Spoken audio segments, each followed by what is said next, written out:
Let's take a look at idioms. I bet you know a lot more idioms than you think, even though you may not know what one is. What exactly is an idiom? An idiom is a phrase where the words together have a different meaning from the definition of the words if they were by themselves. For example, cat got your tongue doesn't actually mean a cat is holding your tongue. It means that you can't think of the right words to say. So as you can see, it is often an exaggeration. Idioms are really fun to use, but sometimes can be hard to understand. We will learn about the meanings of certain idioms and how to use them in everyday language. Here are some examples. Pay close attention because you may see these again. Under the weather. Under the weather doesn't actually mean that you're standing under the weather.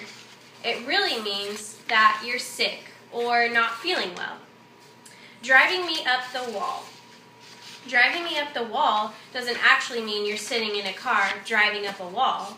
It really means that you're really frustrated or angry with the situation, something like that.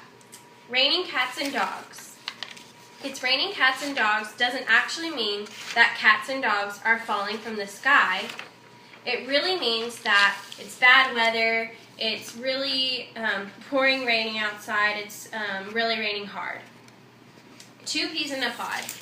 2 peas in a pod doesn't actually mean that you're 2 peas that you can eat sitting in a pod. It means that you're very similar or 2 of a kind.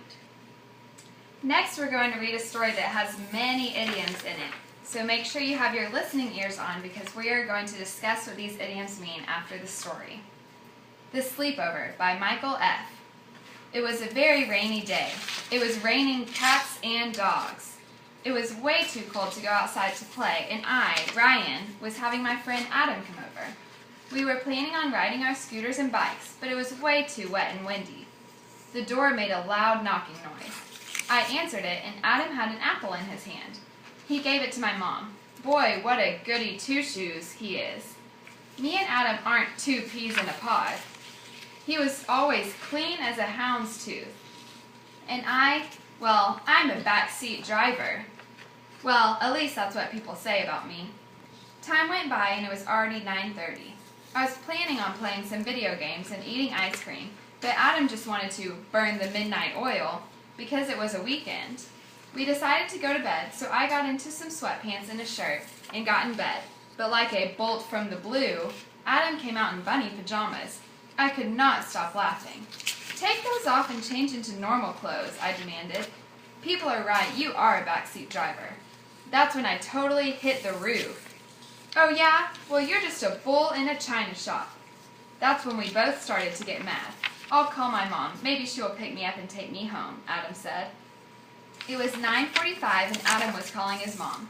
She finally answered, and boy did she sound down in the mouth. What's wrong, Mom? Asked Adam. All she said quietly was, I'm just down in the dumps today because I lost my job. What? I yelled. When? Just today. He just called me. Then I guess you wouldn't be able to come pick me up from Ryan's house because I'm about to blow my stack, Adam said. Adam's mom always called the shots, so when she heard that Adam wanted her to pick him up at 1 a.m., she just blew her stack. Adam, it's 11 o'clock. You need to work out your guy problems, and I'll see you tomorrow. Soon, Adam and Ryan solved their problems, and they were then all ears to what each other had to say. Soon, they became 2 peas in a pod, and they promised to be best friends through thick and thin.